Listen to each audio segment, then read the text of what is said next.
Hey everybody, welcome back to the channel, Mercs Exotics. Today I have yet another exciting video for you guys. We're going to be going over how to breed superworms and set them up effectively. So without further ado, let's get into the video. Alright, so first things first when it comes to housing these superworms, and that's going to be the container that you choose. Really most plastic containers, under the bed storage bins, these plastic shoebox containers and about a million more can work really great. The main things are that you want to make sure they are at least 6 inches high so you can provide enough room for substrate as well as have some airspace in there. You want to make sure you have good ventilation holes if you can't keep it completely open all the time. And the biggest thing is you want to have it be some smooth or slick plastic, that way the superworms cannot climb out. As far as housing, that's all you're really going to need. No heat pads or anything like that necessary. As far as how big of a container you want to get, the rule of thumb is 2 square inches to 100 superworms. Alright, now as far as the bedding goes for these guys, there are a bunch of different options there as well. A lot of people will use bran, wheat oats, crushed up Cheerios, or also the 100% natural uncooked oatmeal. Now you're going to want to fill up your container with about 2 inches of this bedding.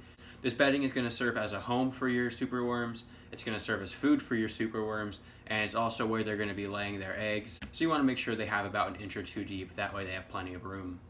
Do be careful after a while though, as the superworm's waste, which is referred to as frass, will build up usually on the bottom. I'll put up a picture on screen, but once you notice a good amount of this built up, you want to just go ahead and add some more oats. That way they still have lots to eat. Alright, now up next is what are you going to feed your superworms and how are you going to give them water? And the answer is that their food is what gives them water. As far as what you can feed, there are again a lot of options. Really mainly fruits and vegetables, such as melons, cucumbers, apples, all those things. I also usually put in some carrots just because they're pretty long lasting. But you want to make sure to remove and replace these once you notice that they're getting old and if you see any mold start to form. Do keep in mind though that they also will eat the oats or whatever substrate you have them on. As far as which foods to avoid, you don't want to feed citrus foods, you don't want to feed tomatoes, you don't want to feed anything spicy, garlic or onions also you don't want to feed those. Just stick to your main fruits and veggies. Now I mentioned earlier that you will not need a heat pad for this, and that is true.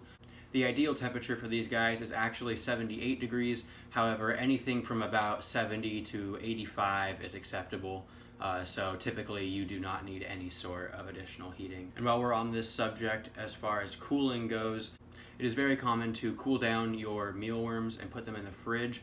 However, if you do this with your superworms, they will die, so make sure to not put them in the fridge. As well as too much moisture, if everything starts getting moldy, if all your substrate gets gross, they'll die off that way. And you want to make sure that you are taking out the dead ones that get all hard and get black. You want to take those out and throw them away as soon as you notice them. Alright, so now let's move on to the breeding process. Alright, so when it comes to breeding these guys, it's just about as simple as caring for them. You're going to want to start off by collecting, however many superworms as you want to first turn into beetles, and you want to separate them into their own little containers. So in order for these guys to actually turn into beetles, they have to be completely separated as far as they cannot go around and be touching any other superworms. So there are plenty of ways you can separate them. As you can see, I demonstrated 2 different ways here. Firstly, I put some of them in old mealworm containers, separating them individually. And in the other way, I have a little segmented box, which in each segment I would put 1 superworm. Then you're going to want to take these and store them in a cool, dark place. So once the superworms turn into pupas, it'll take about 8 to 12 days for the pupas to then turn into beetles. And once you have these beetles, you can go ahead and put them in the container that we just made in the first half of this video. Now inside this container, these adult beetles are going to mate, lay eggs, and about 12 to 16 days after these eggs are laid, they're going to start hatching and you'll notice some little baby worms crawling around. Now be careful because these beetles are cannibalistic, so you want to make sure that you always have a good amount of food in the cage, so hopefully they don't even think about eating their babies. But also, once you notice that these eggs are starting to hatch a good amount, you want to move the beetles into a new container, set up that container the exact same way that we just set the other one up, and you can repeat that process over and over again, switching out the containers. So you really only should need 2 or maybe 3 containers, depending on how much separation you would like. And then after you remove those beetles, you can keep the original container that is full of baby superworms and eggs, raise them up for a couple months, and then feed them off to your reptiles whenever they are the appropriate size. The great thing about this too is that you can kind of population control it, as the superworms will not turn into beetles unless you separate them, and the beetles will sometimes eat the young. So you should be able to just raise up one container of superworms, as many as you would like, and then keep the beetles in a different container. And then once those beetles start to die off, or you want to produce more, you can go ahead and separate more superworms and just continue repeating the process, creating as many superworms as you see fit. And that is really it as far as breeding superworms go. Now you can go ahead and have an endless amount of food for your reptiles.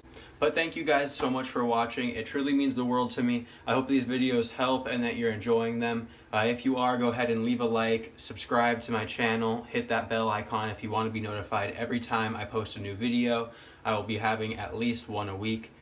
This is really awesome, but you can actually use my code MERCSEXotics at coolcanva.com for 15% off anything on their website. Go ahead and check them out if you'd like. They make really cool custom art pieces for any type of animal, canvases, mugs, anything like that. I really appreciate the support. See you guys on the next one. Goodbye.